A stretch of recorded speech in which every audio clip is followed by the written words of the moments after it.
বন্ধুরা তোরা এই ছাদের দিকে তাকাস না, তা না হলে ফ্রিজ হয়ে যাবি। ফ্রিজ হয়ে যাব এটা কিভাবে? আরে সিকু তুই কি পাগল হয়ে গেছিস নাকি? কারো চোখের দিকে তাকালে কেউ বরফ হয়ে যায় নাকি? হ্যাঁ স্যারকে কেমন জানি আজব লাগতেছে।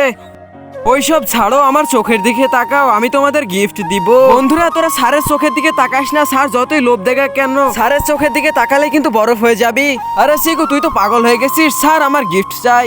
এখন তুমি পাবে এই গিফট। আমি গিফট পাবো। আরে তুমি এটা কি করলে? আমার বন্ধুকে বরফ কেন বানিয়ে দিলে? আমি তোমাদের এতক্ষণ ধরে এটাই বলতেছি, স্যারের চোখের দিকে তাকাও না, তাকালেই বরফ হয়ে যাবে। তাহলে আমরা এখন কি করব?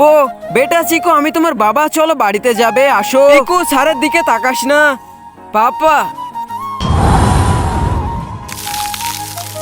এটা জাগা, চলো সামনে দেখো, তোমার সব বন্ধুরা ফ্রিজ হয়ে গেছে। বন্ধুরা তোমরা যদি এই ভিডিও নেক্সট পার্ট দেখতে চাও তাহলে ভিডিওতে একটা লাইক দিয়ে চ্যানেলটা সাবস্ক্রাইব করে দাও।